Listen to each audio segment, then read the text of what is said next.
ตาให้ตะไว้บานจิตไทยจูบพิวรลอกในการิกลอย่างคลั่งคล้ากรอยบ่มพลายรูปสำนักพระวิษณุขนงตักใดกัมพูชี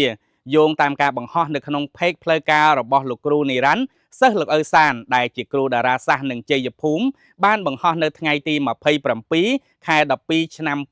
2025បញ្ជាក់ថាព្រះវិស្ណុក្រហម4ទ្រង់គង់លើសត្វគ្រុឌជាយានជំនិះនិងក្រហមទាំង4ទ្រង់កាន់ទី1កងចក្រតំណាងឲ្យធាតុភ្លើងទី2ខ្យងសាំងតំណាងឲ្យធាតុទឹកទី3គុជឬភាជនៈតំណាងឲ្យធាតុដី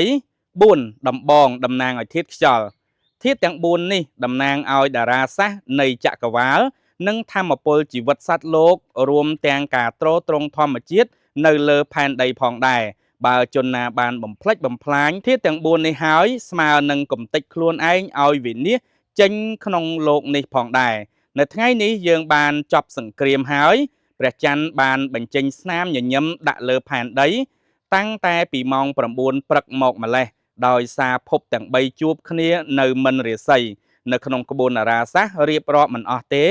សូមលើកយកដោយសង្ខេបត្រឹមតែប៉ុណ្ណេះសិនចុះបើមានពេលវេលាសមស្របណាមួយខ្ញុំនឹងលើកយករឿងនេះក្នុងតារាសាស្ត្រមកលម្អិតឲ្យបានកាន់តែច្បាស់សូមឲ្យប្រជាជនកម្ពុជា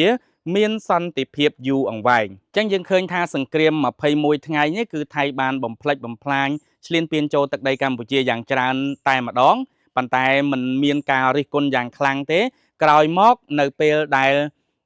ថៃបានបំផ្លាញនៅរូបសំណាកព្រះវិស្ណុគឺបានរងការរិះគន់យ៉ាងខ្លាំងក្លានឹងការពហិការមិនទៅលេងស្រុកថៃដោយពីសំណាក់អ្នកកាន់សាសនាព្រះវិស្ណុរួមទាំងប្រជាជនឥណ្ឌាផងដែរយើងឃើញថាពេលដែលសង្គ្រាមប្រទេសកម្ពុជានិងថៃគឺរងការប៉ះពាល់នៅភ្ញៀវទេសចរប៉ុន្តែខណៈពេលដែលថៃកំពុងតែជួបនៅវិបត្តិនៅក្នុងការអ្នកមកលេងឬក៏ទេសចរកាន់តែតិចនោះកម្ពុជាបែរជាជួបនៅលៀបសំណាងអ្នកបំផ្លាញព្រះវិស្ណុបានជួបនៅការរិះគន់យ៉ាងខ្លាំងក្លា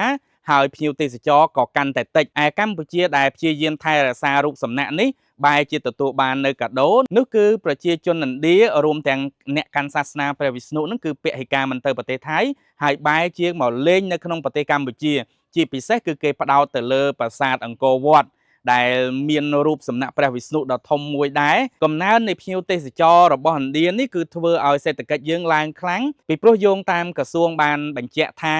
ជនជាតិឥណ្ឌាដែលគាត់បានមកដល់ប្រទេសកម្ពុជាគឺគាត់យកលុយមកចាយទាំងម្ហូបអាហារ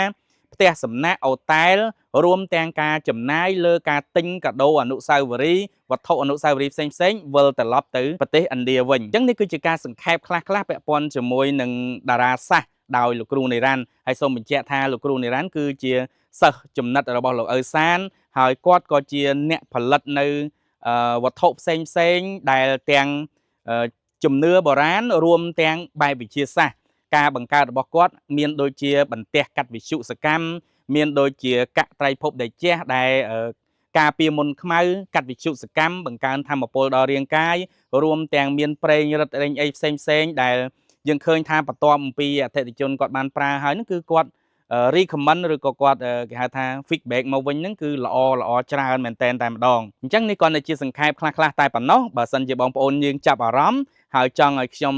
សម្ភាសឬក៏ចង់ស្ដាប់យោបល់គាត់បន្ថែមទៀតខ្ញុំមានឱកាសខ្ញុំនឹងជួបគាត់ហើយចង់ឲ្យគាត់បង្ហាញបន្ថែមទៀតអញ្ចឹងមួយរយៈនេះយើងឃើញថាប្រជាជនឥណ្ឌាមកទស្សនាច្រើនមែនតើនៅប្រាសាទអង្គរវត្តមានអ្នកខ្លះលើកជាកមាកវីស្វាគមន៍អ្នកខ្លះក៏តែងជាលក្ខណៈឥណ្ឌាអ្នកខ្លះទៅក៏តែងលក្ខណៈប្រពៃណីទំនៀមទម្លាប់ខ្មែរយើងទៅបាទគឺច្រើនមែនតើជាពិសេសគឺផ្ដោតទៅលើប្រាសាទអង្គរវត្តនឹងឯងហើយយើងឃើញថាកលេចទៅខាងថៃវិញបាទភាគីថៃដូចជាប្រជាជនថៃអីគឺគេរៀងចំអកលក់លើយអីមកអញ្ចឹងគេមិនចុះញោមអញ្ចឹងណាពីព្រោះថាគេមិនខ្លាចទេបាត់បង់នៅប្រជាជនឥណ្ឌាបាទគេមានប្រទេសផ្សេងទៀតសម្រាប់ទស្សនាអញ្ចឹងទៅបាទជាក់ស្ដែងគឺគេស្ដាយបងប្អូនប៉ុន្តែ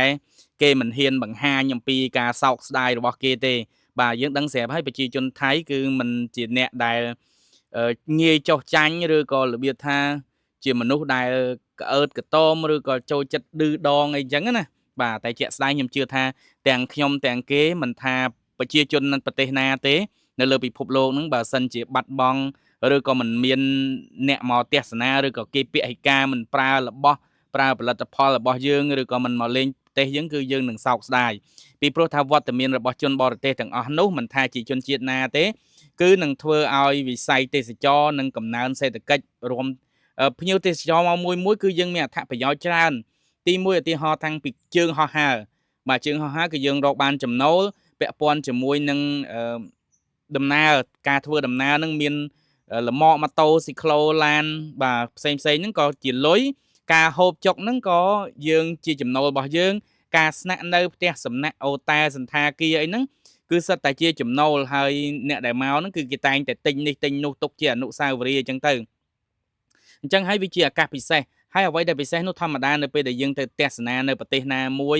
ដើរកំសាន្តយើងតែងតែថតរូបហើយតែពេលយើងថតរូបថតវីដេអូយើងតែងតែផ្សព្វផ្សាយនៅពេលដែលផ្សព្វផ្សាយទៅធ្វើឲ្យប្រជាជនប្រទេសនោះ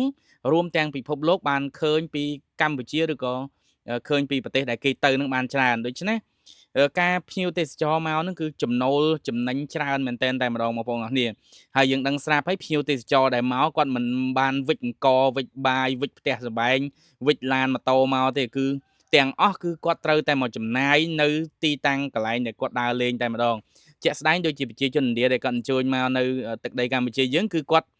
ចំណាយថ្លៃចាយវាហូបចុកអីទាំងអស់គឺស្ថិតនៅលើប្រទេសខ្មែរគឺគាត់ចាយអញ្ចឹងយើងគិតថាចំណេញច្រើនមែនតែនតែម្ដងពាក់ព័ន្ធជាមួយនឹងរឿងនេះហើយគេចំអកឡកលើយ៉ាងណាយើងកុំទៅខ្វល់អីសំខាន់បាទប្រទេសយើងគឺទទួលបាននៅភ្ញៀវទេសចរបែកខាងឥណ្ឌាច្រើនហើយពាក់ព័ន្ធជាមួយនឹងខាងពុទ្ធសាសនាយើងក៏អត់ប្រកាន់ដែរបាទគឺ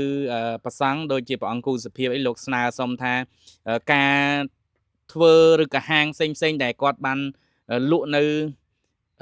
គោអាំងគោអីចឹងណាអញ្ចឹងសុំកុំឲ្យមកថតបង្ហាញឬក៏ដាក់តាំងរូបគោអីស្រស់អញ្ចឹងព្រោះថាប្រជាជនឥណ្ឌាគាត់គោរពទៅលើសត្វគោអញ្ចឹងហើយយើងមិនគួរដាក់តាំងរូបទាំងអស់ហ្នឹងឲ្យឃើញទេដោយសារតែគេអាចនឹងមានប្រតិកម្មបាទអញ្ចឹងគឺមានការស្នើសុំមិនឲ្យមានការអាំងគោអាំងអីដាក់កដាលវាលឬក៏បង្ហាញពីភាពទរណកម្មណាមួយនៅលើផ្លូវឬក៏កន្លែងណាដែលអាចពាក់ព័ន្ធជាមួយនឹងភ្ញៀវទេសចរអញ្ចឹងយើងឃើញថាសប្បាយរីករាយមែនតើបាទបន្ទាប់អំពីភ្ញៀវទេសចរដែលគាត់អញ្ជើញមកបងប្អូនឃើញស្រាប់ហើយគាត់លើកកុមារលើកអីកវីសប្បាយរីករាយគាត់ថតជាអនុស្សាវរីយ៍ហើយគាត់មកជាក្រុមច្រើនមែនតើណាបាទហើយគឺថតនៅមុខប្រាសាទអង្គរវត្តយើងដ៏ល្អប្រពៃតែម្ដង